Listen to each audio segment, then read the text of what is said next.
शोक गीत दूसरा गीत। अपने क्रोध के आवेश में प्रभु ने सिय्योन की पुत्री को मेघाच्छत्र कर दिया। उसने इज़राइल के वैभव को आकाश से पृथ्वी पर गिरा दिया है। उसने अपने क्रोध के दिन अपने पावन दान का भी ध्यान नहीं रखा है। प्रभु ने निर्दयता पूर्वक याकूब के सब घरों को नष्ट कर दिया है। उसने क्रोध के आवेश में आकर यूदा की पुत्री के सब गढ़ों को ढा दिया है। उसने उसके राज्य और उसके शासकों को अपमानित किया और मिट्टी में मिला दिया है। उसने अपनी भारी क्रोध में इज़राइल की समस्त शक्ति नष्ट कर दी है। उसने शत्रुओं के सामने उनसे अपना दाहिना हाथ खींच लिया है। वह याकूब के भीतर एक ऐसी आग बनकर भड़का है जिसने चारों ओर सब कुछ भस्म कर दिया है। उसने शत्रु की तरह अपना धनुष चढ़ा लिया है। उसने बैरी की तरह अपना दाहिना हाथ उठा लिया है। उसने सिय्योन की पुत्री के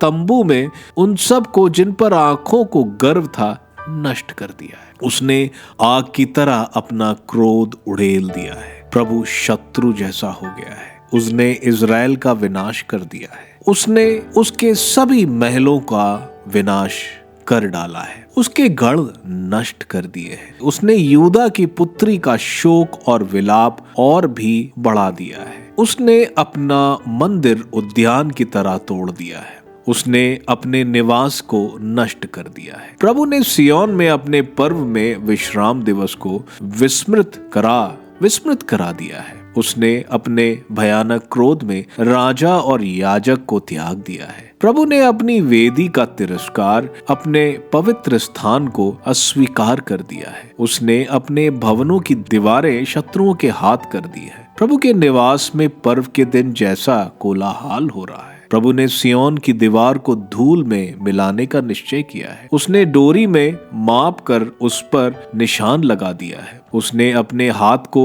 विनाश करने से नहीं रोका। उसने परकोटे और दीवार को विलाप करने दिया है और वे दुख में पड़े हुए हैं। उसके फाटक जमीन में धस गए हैं। उसने उसकी अर्गलाओं को तोड़कर चूर कर दिया है। उसके राजा और पदाधिकारी राष्ट्रों के यहाँ है। विधान समाप्त हो गया है और उसके याजकों को प्रभु की ओर से कोई दृश्य नहीं प्राप्त होता। सिय्योन के नेता मौन होकर धरती पर बैठे हैं, अपने सिर पर धूल डाले, टाट के कपड़े ओढ़े। यरूशलेम की कुमारियां सिर झुकाए बैठी रहती हैं। मेरी आंखें आंसू बहाते बहाते बुझ गई हैं। अपनी प्रजा की पुत्री के घाव के कारण मेरी अंतड़ियां ऐंठ रही हैं। मेरा हृदय पिघलता है जब बालक और दूधमुए बच्चे नगर की गलियों में मूर्छित हो जाते हैं। वे अपनी माताओं से पूछते हैं, रोटी कहाँ है?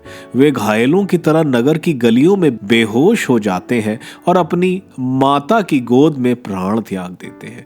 यरूशलेम की पुत्री, मैं तुम्हारी तुलना किससे करूं? तुम किसके सदृश हो? सिय्योन की पुत्री, तुम्हें कौन बचा सकता और सांत्वना दे सकता है? क्योंकि तुम्हारी विपत्ति समुद्र की तरह अपार है। तुम्हें कौन स्वास्थ्य करेगा? तुम्हारे नबियों ने तुम्हें असत्य और भड़केले दृश्य दिखाए। उन्होंने तुम्हारा भाग्य बदलने के लिए तुम्हारा पाप प्रकट नहीं किया। उन्होंने तुम्हें व्यर्थ और भ्रमक भविष्यवाणियां सुनाई। रास्ते से गुजरने वाले सभी लोग तुम पर तालियां बजाते हैं। वे यरूशलेम की पुत्री का उपहास करते और सिर हिलाते हैं। क्या यह वही नगरी है जो सौंदर्य की परिपूर्णता और समस्त पृथ्वी का आनंद कहीं जाती थी? तुम्हारे सभी शत्रु तुम्हारे विरुद्ध अपशब्द कहते हैं। वे फुफकारते और दांत पीसकर यह कहते हैं, हमने अपना सर्वनाश कर दिया है। हम इसी दिन की कामना करते थे और वह आ गया है। हम उसे देख रहे हैं। प्रभु ने जो निश्चय किया पूरा किया। उसने अपना वो वचन पूरा किया जिसकी घोषणा उसने प्राचीन काल से की थी। उसने निर्दयता से सर्वनाश किया। उसने तुम्हारे शत्रुओं को तुम्हें हानि पहुंचाकर तुम्हारा उपहास करने दिया और तुम्हारे विरोधियों की शक्ति बढ़ाई। तुम सारे हृदय से प्रभु सिय्योन के रक्षक की दुहाई दो। तुम्हारे आंसू दिन रात नदी की तरह बहते रहे। तुम नहीं रुको, निरंतर रोते रहो। उठो, रात में चिल्लाओ, पहले पहर में अपना हृदय पानी की तरह बहा दो। अपने बच्चों के प्राण